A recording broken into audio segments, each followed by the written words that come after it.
Hi, I'm Jonathan Weinberg, and this is Drawing with Fountain Pens. Today I finally got a Magna Carta 600. There's been just a lot of reviews and interest in this pen that's, I think, from India because it has a flex gold nib, and people are saying that it is a nib that has the feel and wet noodle characteristics of a vintage gold nib. If you follow this channel, you know that I've done quite a few videos about flex nibs. I particularly like Pilot's versions of those for drawing, and also Fountain Pen Revolution. And I will do a comparison video, I think, quite soon after this one, looking at some of those early other pens and how they stack up against this. And there are a lot of videos too now that have kind of evaluated this pen. The price of gold is going up, and so the price of these kinds of pens are going up. I was able to get it from a friend and around $300. So if you want to get this pen, I think you can get this exact model, the Mag 600 on Goulet Pen Company. They have it for $420. I've seen it, not this particular model, but I've seen a model with the 14K nib. Has around $320. I think Pen Chalet has it for that, but still it's an expensive pen. And there now is a Magna Carta version in a steel nib, with a steel nib. And I know that certainly if you go the Fountain Pen Revolution models, they have pens that are in the $50 range that have steel Ultraflex nibs, which I think really work very well. I am an artist. I use pens for writing, and I use them for drawing, and that's very different than people who use pens for calligraphy. And I think that's a whole other issue. I was very impressed at how this pen worked for drawing.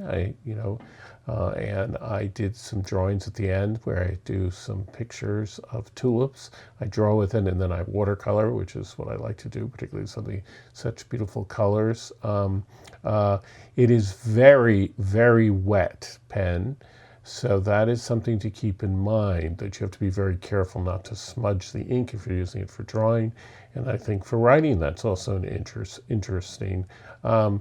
I have heard online, and doing lots of research on the pen, that a lot of people have had problems with quality control. So I strongly recommend that if you're going to buy this pen, that you buy it from a dealer like Goulet or Pen Chalet or Gold Spot, one of the Magna Carta pens, but so you can return it if there are any issues with it, particularly for such an expensive pen. I would not buy it from someone who is selling it directly from India if you have to deal, or Europe, because you might have to deal with all kinds of issues to return it. And so I would go, if you're buying in the United States, I'd buy with the United States dealer. So here's the pen. It's pretty large, and it is fairly heavy pen. It posts, but not very well. At least this model does not actually. I don't really think it does post. Yeah, it'll stick on the end, but when you do that, it becomes incredibly long, and it's a heavy pen. So I don't recommend posting it. It has this beautiful resin, which I think is very attractive. It almost looks like celluloid, so that's very nice. And the nib is itself beautiful. It is a number 6 nib. I noted from another person's channel that the gold it's pretty thin for a gold nib. They made a comparison with the Fountain Pen Revolution. I think that, of course, gives it its flexibility, helps with the flexibility, because unlike some other flex pens, it doesn't have a cutout on either side that you see, for example, the Fountain Pen Revolution Ultraflex steel and in their 14 karat gold nib. It's fairly simple. It has this large clip that is pretty tight, but it's okay. When you take the pen apart, you see that it uses a standard converter.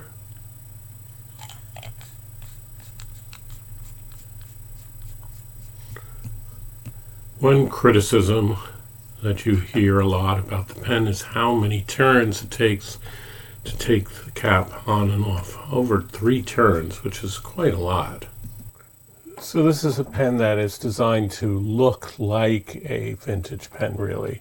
Here is a Parker Duofold, and you can see how it's taking its design conceit from that. It's bigger, it's a big pen, but nowadays people like very big pens, right?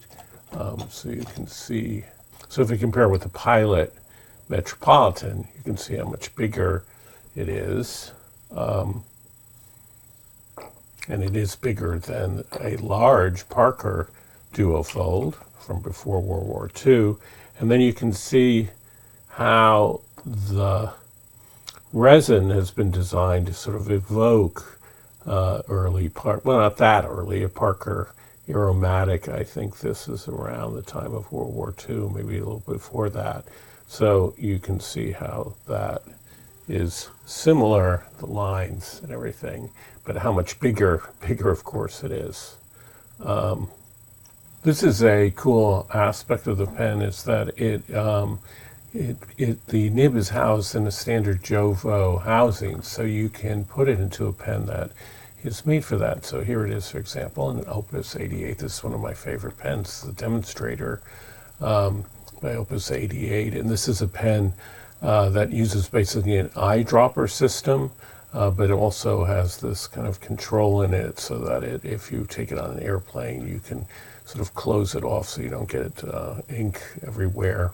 Anyway, it will take this nib, so you can take it off of if you get tired of the Magna Carta housing, and you can put it into this. And you can see also the Opus 88 Demonstrator is a very big pen, very similar in size, and also doesn't post really, but it is a pen that if you want, for example, a pen with a lot of ink. One of the disadvantages of this particular model of the Magna Carta is that you can't see how much ink is in it, while you can, although it has a kind of translucency, you can't really see in it. But this is a great advantage of the Opus 88, and just holds a huge amount of ink. So if you're going to be drawing for a whole weekend, keep in mind that the Mag 600, that one of the ways it is able to be so flexy and have enough ink to do that is it has an ebonite feed. So it uses a huge amount of ink, it seems to me. So you kind of want a pen that can hold a lot of ink. And while the Magna Carta, or Mag 600, has a standard converter. So it doesn't hold anywhere like the amount of ink that you would have in the Opus 88. So this is an advantage of that kind of pen. So here's the main thing. How does this thing write and draw? And here it is. I'm using drawing paper. This is just Strathmore. And it really is amazing how well this pen performs. I'm just, scribbling, but really fast.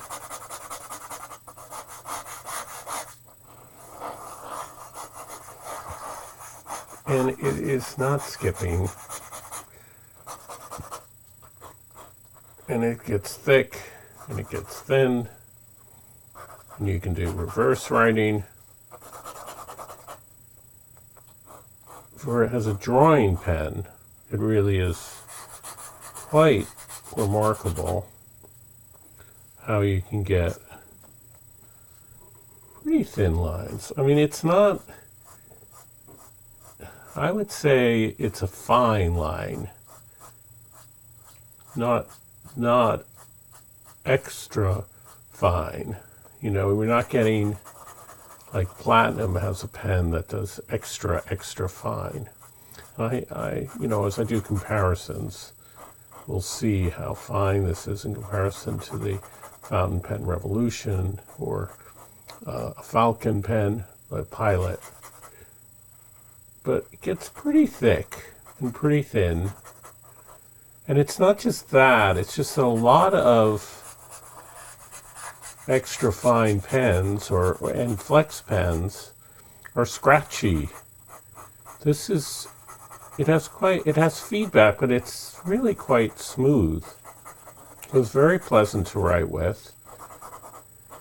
And this is the only problem that I can see really with it, which is that it just is incredibly wet, which itself is, you know, that's usually the problem with a flex pen, is that the feed can't keep up with it. But this feed definitely does keep up with the nib. It almost keeps up with it too much, which is, you know, where's the sweet spot. So I have to be very careful that my hand does not run across the ink. And I suppose, this is Takisumi, which is one of my favorite inks, and because it is so lubricated and it is really good in a flex pen, but maybe this is the type of pen that you should use an ink that is drier.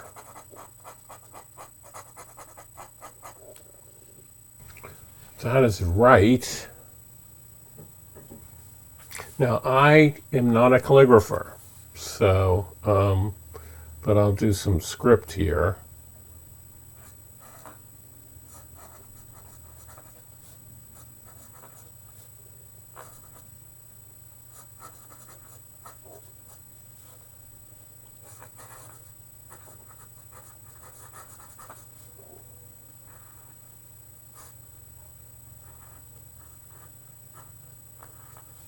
And you can see that you're able to get thin lines.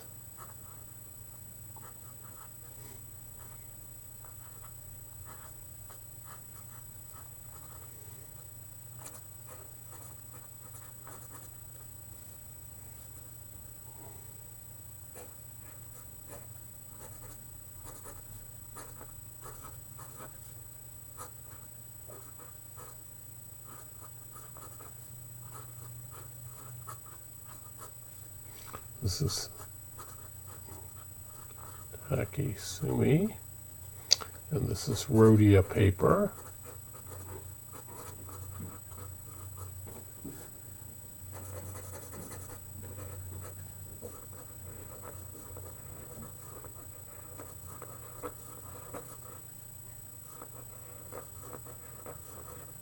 And it bounces back. I mean, I have some vintage flex pens that will get even thicker and thinner.